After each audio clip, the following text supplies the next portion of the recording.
오늘 말씀의 제목이 바람직한 교회, 바람직한 성도라는 제목으로 우리 강사님께서 말씀을 전해 주시는데요.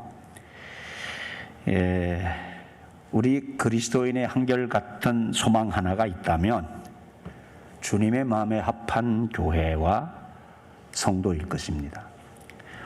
우리의 원함은 그렇게 간절하지만 그리 잘 되지 않는 우리 자신의 모습과 또 우리 조국 대한민국의 이 교회 모습 때문에 늘 안타깝고 가슴 한자리가 멍을 쥔 채 갑갑한 모습을 하고 이렇게 생활하고 있습니다.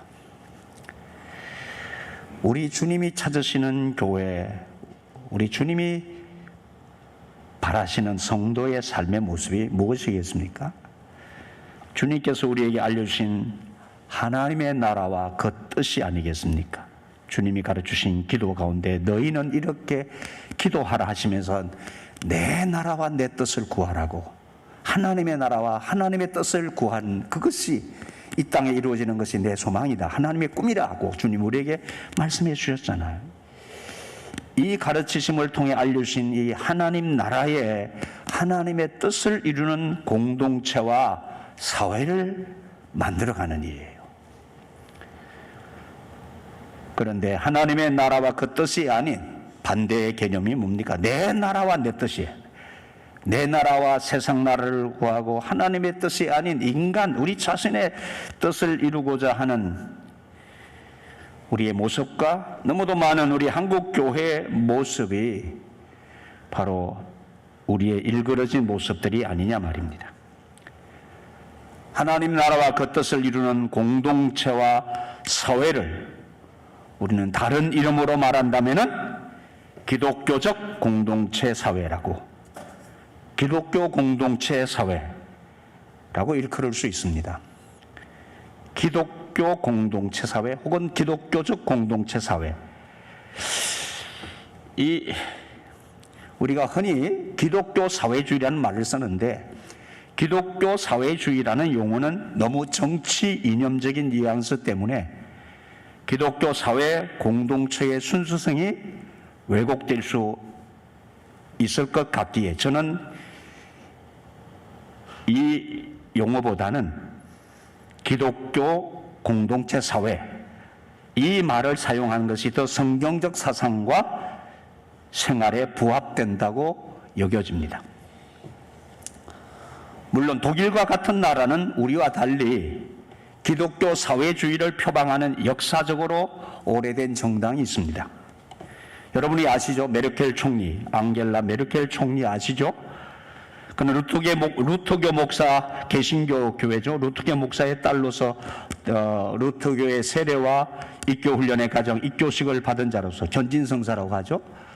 철저하게 기독교 정신을 따라서 기독교적인 사회와 나라를 만들고자 하는 일념으로 정치를 했습니다. 그가 속한 당이 기민당, 기독교 민주연합당, 기민당을 통해서 이 일을 이루고자 정치에 입문해서 독일 연방정부의 총리가 되어서 지난해 12월 7일 퇴임을 하기까지 16년 가까이 독일의 총리로서 이 일을 훌륭하게 감당했습니다. 미국에 거리 있는 출판 및 미디어 기업 경제 잡지사인 포버스에서 선정한 4년 연속 세계에서 가장 영향력 있는 여성 1위, 2015년에는 타임지의 올해의 인물로 선정된 자이기도 합니다. 검소함과 성실함과 정직과 섬김의 자세를 통해서 그는 그 나라 공동체를 정치적인 장에서 하나님의 나라를 이루고자 했던 것입니다. 아이고 손 갚아라. 이게 마이크를 막 하고 죄송해요, 마스크를 하고 이렇게 되면 숨이 가파가지고 아주 이 강사님 물컵을 하나 따로 주시는 게 좋겠네.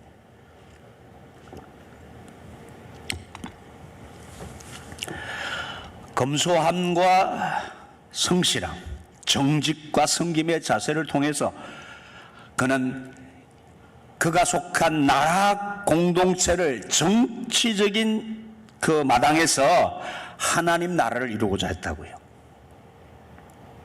하나님의 나라와 뜻을 정치적인 장에서 펼치고 있어요. 그는 16년 동안 그 역할을 그 국민들과 세상 많은 사람들이 다 잘했다고 박수를 쳤어요. 그분이 딱 나올 때마다 하고 나오는 옷 알죠? 뭐 다른 옷 안 입어요. 16년 동안 아무런 개인 욕심이 없어요. 왜? 자기는 이 나라를 하나님 나라로 만드는 섬기는 종이라고 하는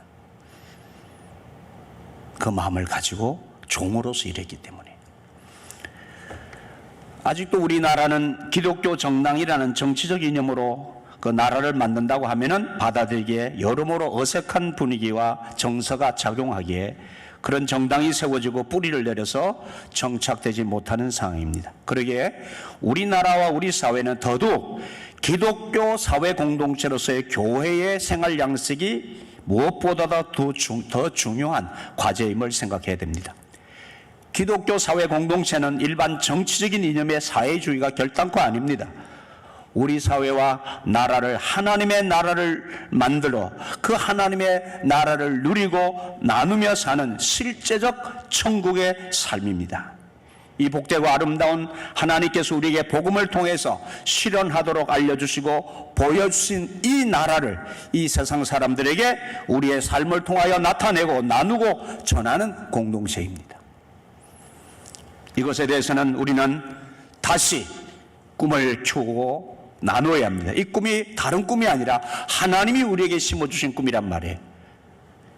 이 하나님이 주신 이 꿈을 키우고 나누어야 되고 구체적인 발걸음을 옮겨가야 하는 시대적 소명 앞에 우리가 서 있습니다.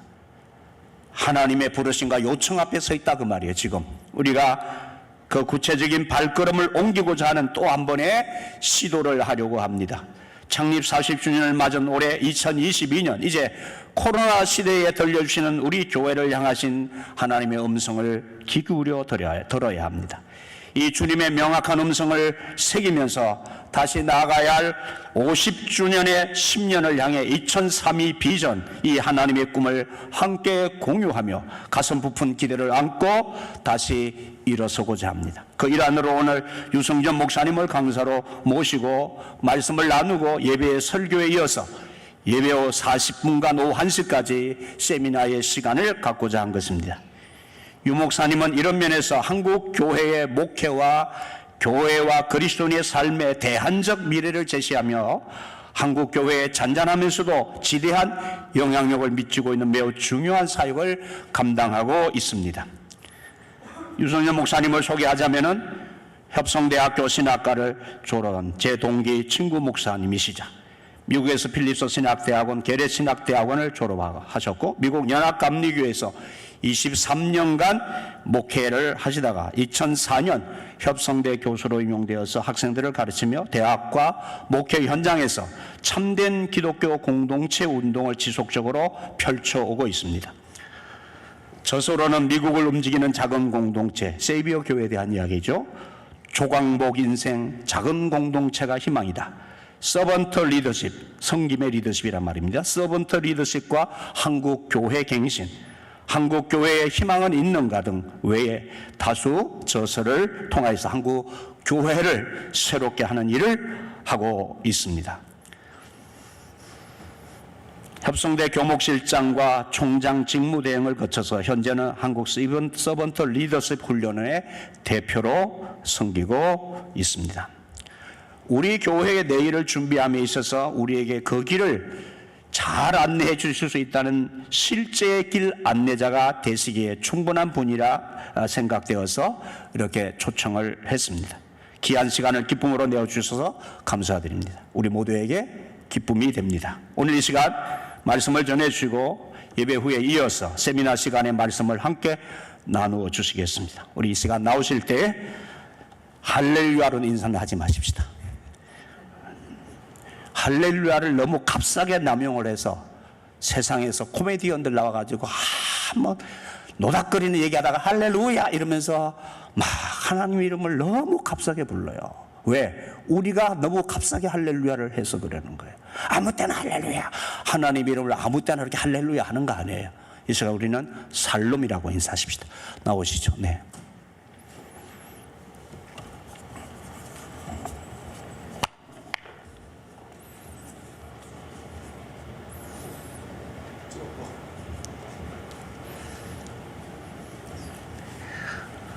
살롬.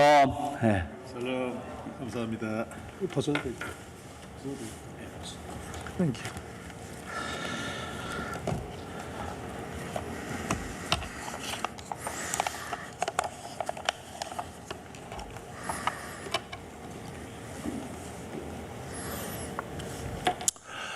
여러분 반갑습니다.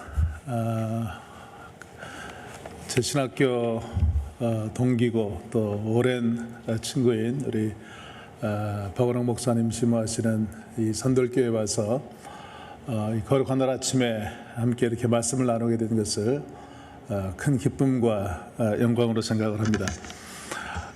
사도 바울이 에베소 교회를 향해서 예수 그리스도를 통한 하늘에 속한 신령한 복이 너에게 임하기를 원한다 이렇게 축복했는데 오늘 짧은 시간입니다마는 이 귀한 선돌교회 공동체 예수 그리스도를 통한 하늘에 속한 신령한 복, 그 복 가운데 제일 큰 복이 우리 크리스찬들에게는 신령한 복이거든요. 그 복이 임하는 그래서 미래 분명한 방향을 향해서 귀한 교회가 나가는 그런 귀한 기회가 되시기를 주님의 이름으로 축복합니다.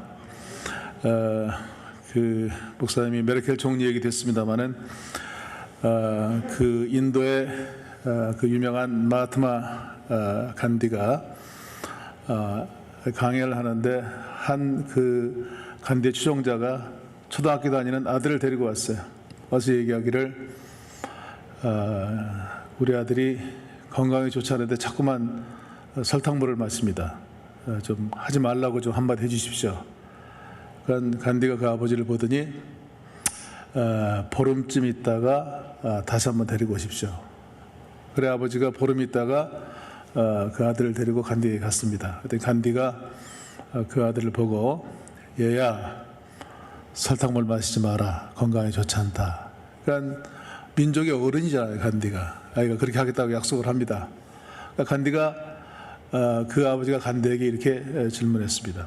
아니 보름 전에 왔을 때는 아무 말씀도 안 하시다가 왜 보름 지난 지금에 와서 그 얘기를 합니까?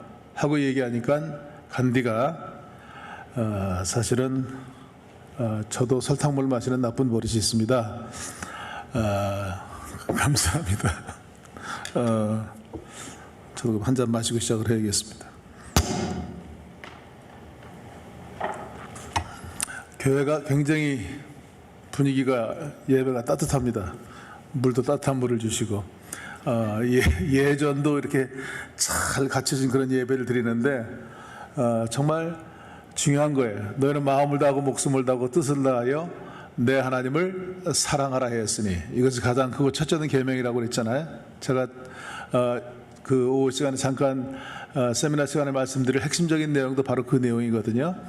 우리 인생이 하나님 앞에 나올 때 가장 중요한 계명 가운데 하나가 뭐냐면 하나님과의 사랑의 관계거든요. 마음을 다하고 목숨을 다하고 뜻을 다하여 내 하나님을 사랑하라고 하는 것인데 사실 그거를 우리가 표현할 수 있는 가장 중요한 그런 수단이 있다고 한다면 그거는 예배거든요. 그래서 정말 우리가 그 생명을 걸고 예배 분위기를 파수해야 돼요. 그래서 그렇게 여러 가지로 애쓰고 수고하고 잘 예전을 준비해서 신령과 진리로 하나님 앞에 예배를 드리는 것은 너무나 중요하다고 생각을 해요. 그래서 오늘 앞에 앉아서 이렇게 예배를 쭉 참여하면서 이 산돌교회가 물론 뭐 목사님도 음악을 잘하시고 사모님도 또 악기를 또 하시고 자녀들도 둘 다 이 음악하는 사람들이거든요. 그래서 그런 영향인지 모르겠습니다만은 제 마음 가운데 그런 그 어떤 예배를 통한 그런 그 신령한 감동이 제 마음 가운데 임하는 그런 기회가 되었습니다. 무엇보다도 정말 하나님 앞에 그 예배자로서 승리하는 그런 역사들이 예배에 참여할 때마다 이 공동체 가운데 함께 하시기를 간절히 축원을 드립니다. 제가 마하트마 간디 얘기를 잠깐 드렸습니다만은 저도 이제 우리 박목사님하고 저하고 신학교 동기니까 이제 40여 년 그렇게 사역을 했는데 제 마음 가운데도 드는 그런 생각이 뭐냐면 우리가 많은 얘기를 하고 이렇게 신앙생활 하면서 그렇게 어떤 것이 이상적인 교회다라고 하는 그런 얘기를 많이 합니다만은 그 신앙의 연륜이 깊어지면 깊어질수록 생각하는 건 뭐냐면 말한 대로는 살아봐야 되겠다 그런 생각을 해요. 오늘 성경 말씀을 사도행전 2장 47절 말씀 우리가 같이 읽었는데 하나님을 찬미하며 백성들에게 칭송을 받으니 구원받은 사람의 숫자를 날마다 더했다라고 하는 이 말씀이 초대 교회를 극명하게 보여주는 그러한 말씀이거든요. 오늘날 한국 교회가 이구동성으로 하는 얘기가 위기라고 하는 그런 얘기를 합니다. 이 선돌교회가 1982년도 3월 1일 날 창립됐다고 하는 제가 기록을 봤는데 저는 81년도에 미국 갔기 때문에 사실은 창립에 참여할 수는 없었습니다만은 그 교회 오늘 주보에 보니까 2022년 목표도 깨어 있으라 준비하고 있으라 라고 하는 이러한 표어를 가지고 하나를 이렇게 시작하는 이러한 교회 모습을 보면서 제 마음 가운데 큰 감동이 임했어요. 정말 교회가 위기거든요. 3.1운동 때, 이 교회도 3.1운동 때 시작했습니다마는 1919년에 한국 교회가 30만 정도도 안 되는 그런 크리스찬이었어요. 그런데 그때 한국 교회는 이 한국 사회에 정말 절대적인 영향을 미치는 그런 기관이었어요. 그 33인 그 독립선언문 그 서명한 그 사람들 가운데 16명이 기독교인이 있을 정도로 비록 사람은 적었지만 사회 전반에 영향을 끼치는 그런 공동체였던 것을 알 수가 있습니다. 근데 오늘 지금 2022년 지금 이 시점에 있어서 한국에서 가장 신뢰받지 못하는 기관이 뭐냐? 세 가지를 얘기한대요. 뭐 같아요, 여러분? 첫 번째는 검찰이래, 검찰. 그 다음에 국회. 그리고 세 번째는 개신교래요. 물론 뭐 그렇게 된 데는 여러 가지 오해도 있고 잘못된 이해도 있겠습니다만은 정말 우리가 이렇게 애쓰고 신앙생활하는 것에 비해서는 교회가 상대적으로 사람들에게 신뢰받지 못하는 그런 기관이 되었다고 하는 것을 우리가 깨달을 수가 있는데 그렇다면 우리가 어떻게 그러한 것들을 회복할 수 있을지 이러한 것들이 전체 교회에도 이슈가 되는 것이고 또 개교회도 굉장히 중요한 그런 이슈가 되는 것이고 우리 개인적인 신앙생활에도 정말 중요한 그런 조건이 되는 것인데 오늘 저희들이 짧은 시간을 대하면서 오늘 제목을 목사님 말씀하실 때 바람직한 교회, 바람직한 성도 이것은 우리가 회복해야 될 중요한 그런 목표이고 거기에 대해서 짧은 시간이지만 잠깐 말씀을 나누려고 합니다. 교회 역사를 봐도 교회 역사를 한마디로 표현하면 위기와 새로운 공동체 운동의 연속이었어요. 그러니까 교회가 초대교회 이래로 지속적으로 위기가 있었습니다. 초대교회가 그렇게 성령 충만해가지고 교회를 시작을 했는데 첫 번째 위기가 뭐였냐면 교회가 그런 어떤 영적인 활력을 잃어가는 거였어요. 그때 그 위기에 대한 대안으로 나왔던 것이 뭐냐면 신비적인 그런 운동입니다만 몬타누스라고 하는 사람에 의해서 그런 운동이 생겼고요. 우리가 잘 아는 것처럼 그 로마가 전 세계를 지배할 때 그때 콘스탄티누스에 의해서 기독교가 공인되었어요. 그러고 난 다음에 오히려 교회가 세속화되고 그 이방 사람들에 의해서 로마 제국이 멸망당하고 그리고 멸망의 반동으로 일어났던 운동이 뭐냐면 수도원주의 운동이었어요. 그리고 중세교회가 타락할 때 우리가 잘 아는 것처럼 마틴 루터에 의해서 종교개혁이 일어난 거예요.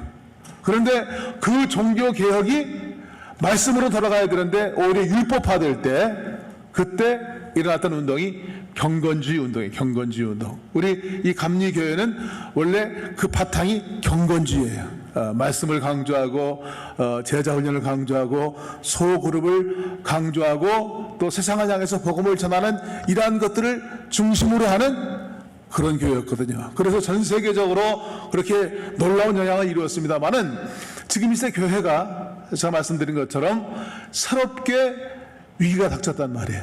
지금 위기면 위기 때문에 멸망당하는 것이 아니고 그 교회 역사를 보면 위기 때마다 새로운 공동체 운동이 일어나서 교회가 새롭게 갱신되었던 것처럼 그 위기에 대한 것들을 우리가 깨닫고 그리고 새로운 방향에 향해서 나갈 수 있는 그런 전화위복의 기회가 되어져야 될 줄로 믿습니다. 이 산돌교회가 미래 방향을 놓고 함께 그렇게 기도하면서 또 오늘 주보에도 보니까 도서관 운동도 하고 그리고 또 목사님하고 저하고도 계속 이런 어떻게 하면 교회를 바른 방향으로 이끌어 나갈 것인지 개교회적으로 또 교단적으로 함께 할 수 있는 그런 일들을 상의하는 그런 일도 있습니다만은 정말 이곳에 산돌교회를 세우시고 또 여러 가지 역사 가운데 40년 동안 여기까지 인도하시고 또 앞으로 영광받기 원하시는 그 하나님의 뜻을 여러분들이 잘 분별하고 이루어드릴 수 있는 그런 귀한 2022년이 되시기를 주님의 이름으로 축복합니다. 그래서 이 교회에서 사역이 여러분 개인에게 있어서도 정말 축복의 유업이 되는 그런 기회가 되시기를 바랍니다. 특별히 그 코로나19 이후에 교회 모든 것이 변화되는 그런 시대인데요. 이 시대에 우리가 추구해야 될 공통적인 과제가 4가지가 있습니다. 첫째는 여러분 그 언택트, 뉴 노멀 이런 얘기 들어보셨죠? 그러니까 이게 비대면 시대이기 때문에 이제 아날로그에서 디지털로 바뀌어야 돼요.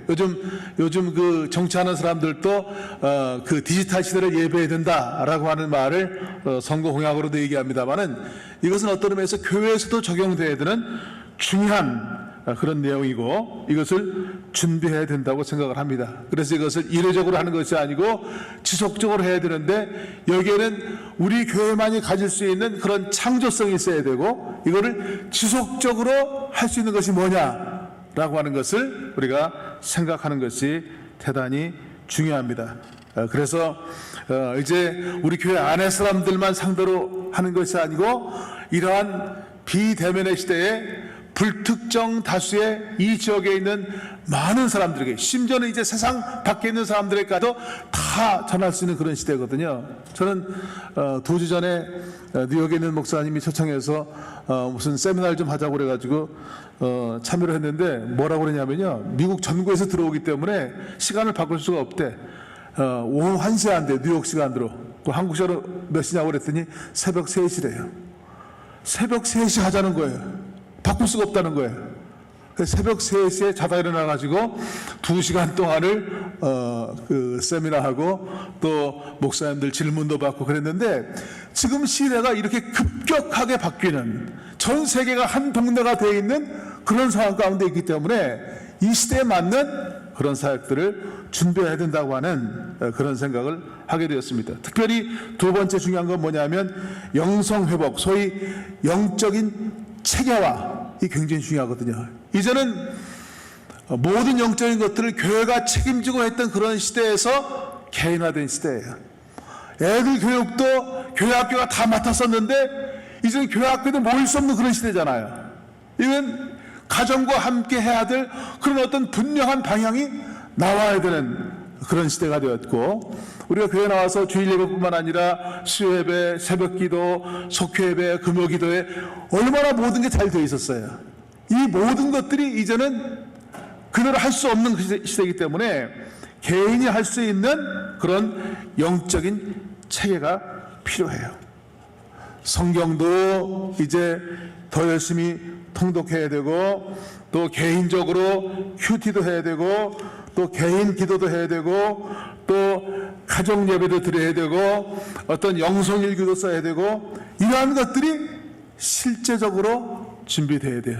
여러분 잘하고 계시죠? 예, 잘하고 계신다고. 물론 뭐 얼마나 박원홍 목사님이 치밀하신 분이 잘하고 있을 것으로 알아요. 그러나 이거를 내 개인적으로 생활하는 일이 대단히 중요하고요. 그 다음 세 번째로 교회적으로 중요한 것은 소그룹 사역의 활성화입니다. 에베소 4장 12절 말씀 거기에 보면 사도 바울의 목회 철학이 나오는데, 거기에 4장 12절 말씀에 성도를 온전케 하여, 그러니까 그 앞에 나오는 것은 직임의 은사, 목사님들의 은사에 대한 것이거든요. 목사님들은 하는 일이 뭐냐면 성도를 온전케 해드리는 거예요. 그래서 성도를 온전케 하여 봉사를 하게 하며 그리스도의 몸된 교회를 세우려 합니다. 그러니까 목사님들은 성도들을 온전케 세워드리는 그런 일을 하고요, 온전케 된 성도들이 뭘 한다고요? 봉사를 하고, 온전케 된 성도들이 그리스도의 몸된 교회를 세우는 그 일을 감당할 때 교회가 온전한 교회가 될 수 있다고 하는 그런 말로 바꿔서 얘기할 수가 있습니다. 그런데 그 일을 할 수 있는 그 일을 혼자 할 수 없기 때문에 교회 안에 있는 기관 가운데 소그룹을 통해서 하는 거예요. 그 전에 소그룹은 뭐 속회가 가장 중요한 거겠죠. 속회가 모여가지고 속회 공과 있고 예배드리고 교제하고 하는 그런 모임이었다고 한다면, 이제는 그 소그룹이 중심이 돼야 돼요. 그래서 모여서 가장 중요한 건 뭐냐면 성경 공부도 해야 되지만 삶을 나누는 거죠. 서로 한 주 동안 일어났던 일 가운데 중요한 일들을 같이 나누고, 그 문제 가운데 나와 있는 그 문제가 있다고 한다면 서로 구체적으로 돌보고, 그래서 성도들을 세워주고, 그리고 소그룹을 통해서 이제 사역까지도 하는 그런 방향까지 나아갈 때 교회는 여러 가지 한계가 있고 어려움이 있지만 역동적으로 세워져 나갈 수 있다고 하는 그런 깨달음을 받을 수가 있습니다. 특별히 네 번째 중요한 건 뉴 노멀 시대라고 얘기하잖아요. 새로운 기준, 새로운 가치가 필요하고, 제가 그 강조하는 그 서번트 리더십, 섬기는 리더십, 이것이 이제는 교회 안에 있어서 가장 중요한 핵심적인 가치관이 되어야 된다라고 하는 그런 깨달음을 받을 수가 있습니다. 목사님 말씀하신 것처럼 예수님께서 그 공세 기간을 통해서 말씀하신 가장 핵심적인 내용이 뭐냐면 하나님의 나라거든요. 하나님의 나라. 예수님께서 지속적으로 그 산상순을 통해서 말씀하신 그 내용이 하나님의 나라, 좀 더 다른 말로 표현하면 하늘나라 백성의 가치관이에요. 그리고 하늘나라라고 하는 것이 바로 이런 것이다. 이거를 예수님께서 몸으로 보여주신 것이 있다고 한다면 그것이 바로 십자가와 부활 사건이에요. 예? 십자가를 통해서 죽으시고 사흘 만에 부활하심으로 말미암아 이것이 우리가 추구해야 될 하나님의 나라라고 하는 것을 몸으로 보여주셨어요. 그런데 오늘날 참으로 교회가 세상에 여러 가지 지탄의 대상이 되고 교회가 위기라고 하는 것은 뭐냐면 예수님께서 말씀하시고 보여주신 그 하늘나라 백성의 가치관을 실천하느냐 아니냐라고 하는 것을 생각할 때 많은 교회들이 그 십자가 부활을 통해서 보여주신 하늘나라 가치관을 실천하기보다는 명목상 교회고 크리스찬이고 우리가 잘 믿는 것 같지만 육신의 정욕과 안목의 정욕과 이생의 자랑에 속한 이 세상 문화가 알게 모르게 교회 안에 들어오고 우리 안에 들어와서 어떤 의미에서 교회는 교회인데 세상 문화에 중독되어 있는 그런 요소들이 많은 그런 시대가 되어가는 그런 형편이라고 생각하는데 여러분 어떻게 생각하세요? 교회가 정말 하늘나라 가치관을 실천하는 그런 공동체냐 아니면 이름은 교회인데 그릇이 못한 조건이 많으냐라고 하는 것을 바라볼 때 우리는 많은 것들을 생각해야 되는 그런 시대에 우리가 살고 있어요. 예수님께서 산상순을 통해서 결론적으로 하신 말씀도 너희를 먼저 그의 나라와 그의 의를 구하라. 그리하면 이 모든 것을 너에게 더하시리라 말씀하셨어요. 무엇을 먹을까, 무엇을 마실까, 무엇을 입을까 염려하지 말라. 이런 다 이방 사람들이 구하는 것이다. 이렇게 말씀하셨어요. 우리가 하나님이 나에게 축복하시고 우리 교회를 축복하시고 우리 가정을 축복하시면 하나님 뜻대로 살겠다 하는 것이 아니고 선순종에 먼저 하나님 말씀하실 때 그 말씀이 그런가 해서 그 말씀을 분별하고 그 말씀에 내 뜻과 다를지라도 나를 조정해서 그 말씀에 순종하여 믿음으로 실천할 때 그때 우리는 말씀을 통한 믿음의 역사를 체험할 수가 있는 줄로 믿습니다. 어렵고 힘들어도 그러한 삶을 사시는, 그러한 삶을 결단하시는 그런 교회요 성도가 되시기를 주님의 이름으로 간절히 축원을 드립니다. 오늘 제가 사도행 2장 47절 말씀을 읽었는데 한 가지만 더 말씀을 드리고 이 본문 말씀을 잠깐 드리고 그리고 12시 10분까지는 끝내도록 하겠습니다. 그리고 잠깐 쉬고 또 잠깐 좀 더 얘기하고 제가 오늘 핵심적으로 하나의 어떤 모델 저 2004년도에 한국에 나와서 2005년도에 미국의 세이비어 교회라고 하는 아주 독특한 공동체를 소개했는데 그것이 어떤 의미에서 서번트 목회의 핵심적인 그런 내용이 되고 앞으로 이제 그러한 것들을 우리 산돌교회에서도 목사님과 함께 같이 나누고 또 실행 방안들을 같이 좀 진행해 볼 그런 계획으로 있습니다. 오늘 이 말씀을 붙잡고 믿음의 깊은 곳을 나갈 수 있는 그런 귀한 기회가 될 수 있기를 바랍니다. 그동안에 이제 교회는 어떤 의미에서 교회 안에 안주하는 그런 공동체였거든요. 그리고 어떤 모임을 해도 정말 저희들이 70년대 80년대 신앙생활 할 때는 교회에서 부흥한다고 그러면 얼마나 많은 사람들이 왔어요. 근데 요즘에는 아무리 좋은 프로그램을 하고 오라고 해도 오지 않는 그런 시대예요. 이제 교회가 세상 밖으로 나가야 되는 그런 시대가 되었거든요. 그러니까 교회가 정말 저 교회는 특별한 교회다. 저 교회에 다니는 사람들은 특별한 사람들이다 라고 하는 그런 감동을 줄 수 있는 것이 대단히 중요한데 이제는 교회가 세상을 향해 나가는 것이 너무나 중요해요. 저희들이 목회하면서 가장 모범으로 따랐던 그런 모델이 목적이 이끄는 교회 릭 워렌의 그런 모델이었는데 목회하면서 우리가 총동원주일이나 전도주일이나 이런 걸 얼마나 많이 했어요. 그래서 옛날 20세기 목회 방법은 일단 사람들을 교회로 데리고 오면 그 사람들을 새신자 훈련도 시키고 제자 훈련도 시키고 은사를 발견하게 하고 그리고 파송하는 그거였다고 한다면 이제는 거꾸로 해야 돼. 이제 21세기 2022년도의 사역의 방향은 먼저 삶을 통해서 보여줘야 돼요. 초대교회가 오늘 사도행 2장 47절 말씀처럼 사람들에게 칭송을 받을 때 구원받은 사람의 숫자가 더했다고 한 것처럼 먼저 삶을 통해서 보여줘야 돼요. 그래서 사람들에게 감동을 주고 이제 어떤 걸로 감동을 줄지는 여러분들이 결정해야 되겠죠 앞으로. 그래서 그 감동받은 사람들을 교회로 초청해서 그래서 새신자 훈련도 시키고 제자 훈련도 시키고 은사도 발견하게 하고 사역하게 하는 그런 목회 방법이 가장 중요한 그런 시대가 되었다고 하는 것입니다. 제가 얼마 전에 홍성에 신동립교회라고 하는 교회가 있는데 오페승 목사님이라고 계세요. 그분이 서울에서 부목사하다가 이제 그 교회를 나가야 되는데 갈 수 있는 곳이 그 시골밖에 없었대요. 가서 보니까 그 시골에 노인들이 한 10명쯤 있는 그런 교회를 가서 목회를 시작을 했는데 가서 보니까 할 일이 없더래요. 그런데 그 나이 든 권사님이 그러시더래요. 자기가 농사를 줘서 지었던 분이 갑자기 떠나게 되었대요. 그러면서 목사님 농사 한번 지어보시려고 그러더래요. 그래서 하실 일도 없고 한다고 그랬대요.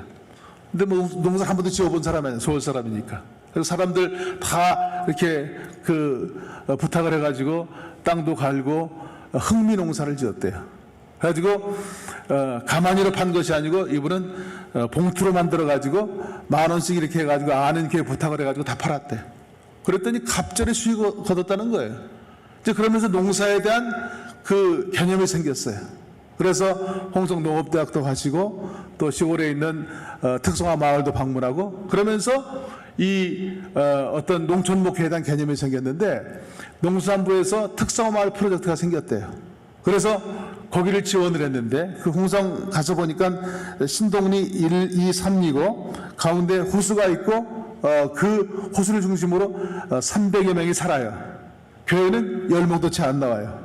그런데 이분이 그 농촌 방문 특성화 마을 프로젝트 지원을 했는데 선정이 됐어요.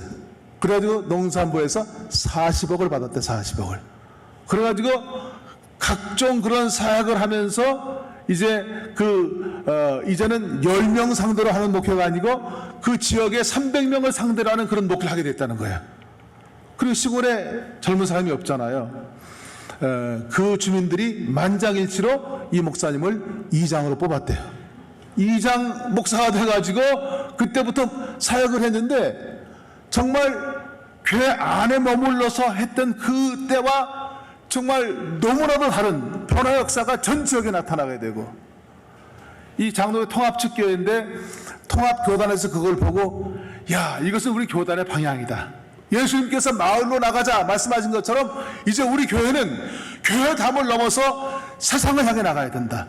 마을로 나가야 된다. 그래서 4년 전에 장로교 통합측에서 결정한 것이 뭐냐면 마을 목회, 마을 목회. 교회가 위치한 그 지역을 섬기는 그런 사역을 해야 된다고 하는 것이에요. 오늘 사도행 2장 42절 말씀 거기에 보면은요. 거기에 하나님을 찬미하며 사람들에게 칭송을 받으니 구원받은 사람의 숫자가 날마다 더하게 되었다고 말씀했는데 사도행 2장 물론 이제 사도행 2장뿐만이 아니고 그 산상수훈이나 사도행 2장이나 사도행 4장, 사도행 11장, 사도행 13장 여기에 보면 종교개혁자들이 가장 중요하게 생각했던 말씀의 핵심이 바로 그 말씀들이에요. 목사님 다음 주 설교하실 그 요한에슬의 표준 설교 가운데에도 사도행 2장 말씀이 나오잖아요. 이거는 모든 개혁가들이 붙잡고 개혁했던 그런 내용이에요. 거기에 보면 초대교회 사도행 2장 42절 이하의 말씀은 이거는 초대교회, 초대교회라고 하는 것은 the first church, 첫 번째 교회예요. 이전에 교회가 없었어요. 이 말은 뭐냐면 처음 세워진 모델 교회가 초대교회예요.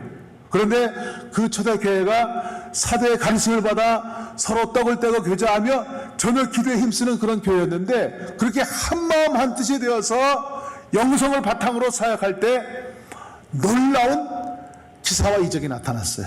그리고 그 말씀 가운데 보면 44절 45절 사도행 2장에 보면 믿는 사람들이 다 함께 있어 모든 물건을 서로 토용하고 또 재산과 소유를 팔아서 각 사람의 필요를 따라서 나누어주고 그러니까 초대교회는 특징이 뭐냐면 유무상통한 공동체였어요. 네 것 내 것이 없는 정말 공동체로 사는 그런 교회였어요.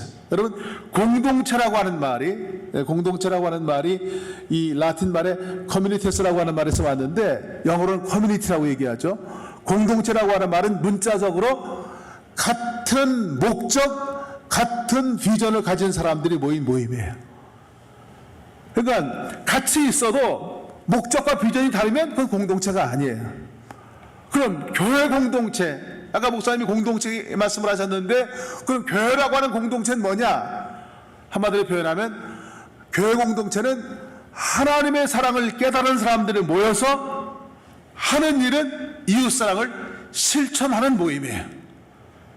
그러니까 물론 교회가 이거다 저거다 얘기할 수 있는 게 많이 있습니다만은 한마디로 표현하면 교회는 하나님의 사랑을 하나님의 구속연정을 깨달은 사람들이 모여서 함께 코이노냐 교제하고 그리고 하는 일은 뭐냐면 이웃사랑을 실천하는 거예요. 그러니까 하나님 사랑과 이웃사랑의 연결점이 바로 교회예요. 이거를 잘하면 그것이 큰 교회든 적은 교회든 예산이 많든 예산이 적든 교회 건물이 있든 교회 건물이 없든 그거를 잘하고 있으면 그 교회는 하나님이 기뻐하시는 교회예요. 그거 안 하고 딴 거 하고 있으면 아무리 사람이 많이 모여도 그 교회는 하나님이 기뻐하시는 교회가 아니에요. 그렇잖아요. 근데 이 초대교회는 하나님이 가장 기뻐하시는 그런 공동체였어요. 우리가 이 유무상통한 공동체, 제가 이제 조금 이따 이제 그 예배 끝난 다음에 세미나 시간에 얘기할 공동체 모델이 세이벽 교회인데, 이 세이벽 교회가 공동체 교회의 하나의 모델 교회이기 때문에 제가 함께 소개했고, 그것이 어떤 의미에서 서번트 교회 모델이 되었는데요. 이 폐악한 시대, 이 이기적인 시대에 그런 유무상통한 공동체를 세우는 것이 쉽지가 않아요. 한마디만 더 얘기하면, 공동체성이라고 하는 것은 그냥 드는 것이 아니고 성령의 역사가 있어야 돼요. 성령의 역사로 교회 내적으로는 영적, 정신적인 교제뿐만 아니라 심지어는 물질까지도 나누어서 실제적인 한 몸이 되는 그런 공동체예요. 교회 외적으로는 고통당하는 이웃의 필요와 요구에 동참하여 그들과 더불어 사는 거예요. 결국 초대교회는 온 백성에게 칭송을 받으니 구원받은 사람을 더하게 하는 그런 공동체였는데, 그 가장 중요한 비결은 여러분 한 사람이 많은 사람들에게 칭찬 듣고 감동을 줄 수 있는 그런 교회가 되는 것이에요. 저는 오랫동안 학생들을 가르치면서 학생들에게 항상 강조하는 것은 뭐냐면, 신앙생활에 있어서 가장 중요한 것은 영어로 말하면 integrity and accountability. 첫째는 신실성이에요. 야, 저 사람은 교회 다니는데 신실하다. 그 다음에 두 번째 accountability, 책임감이에요. 야, 저 사람은 교회 다니는데 책임감이 있다. 이거는 그냥 되는 것이 아니에요. 우리가 칭찬 듣는 사람이 되기 위해서 먼저 신실한 사람이 되어야 되는데, 우리가 잘 아는 구약의 요셉이 있습니다.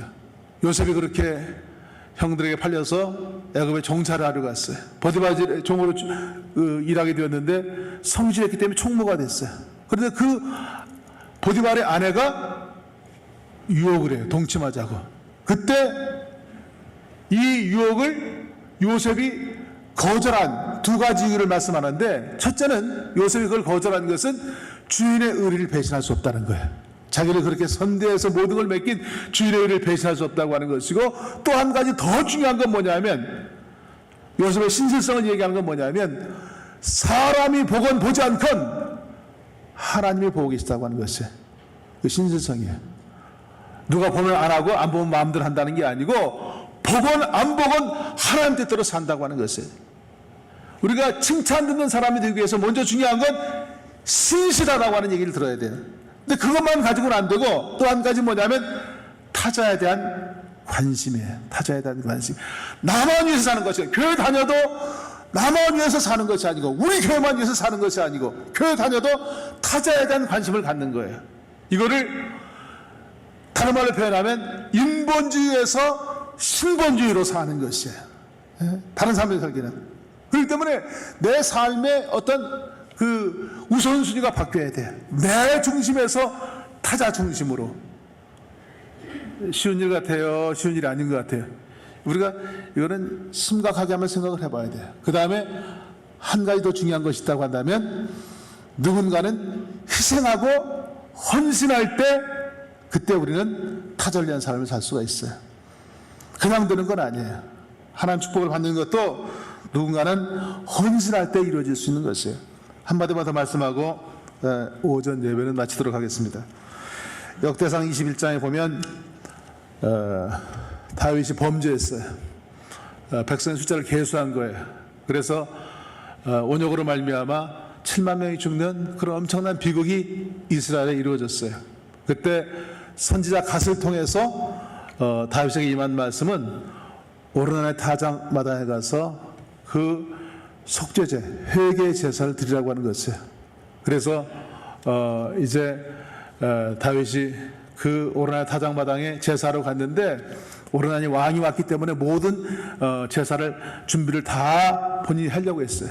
그런데 다윗이 거절하고, 역대상 21장 20절 말씀 거기에 보니까 다윗이 오르난에게 이르되 이 타작하는 것을 내게 넘기라. 너는 상당한 값으로 내게 넘기라. 그러면서 금 500세겔의 상당한 값을 지불하고, 그리고 희생 제사를 드릴 때 하나님이 그 제사를 받으시고 역병이 떠나고, 그러면서 새로운 역사를 이스라엘에 이루었던 그런 전기를 볼 수가 있어요. 여러분 간절히 바라기는 여러분이 많은 계획을 가지고 지금 창립 40주년을 준비하면서 이제 나아가는 이런 어간에 정말 중요한 것은 먼저 준비해야 될 것은 어떤 행사보다도 가장 중요한 것은 영적인 준비가 필요한 거예요. 영적인 준비가.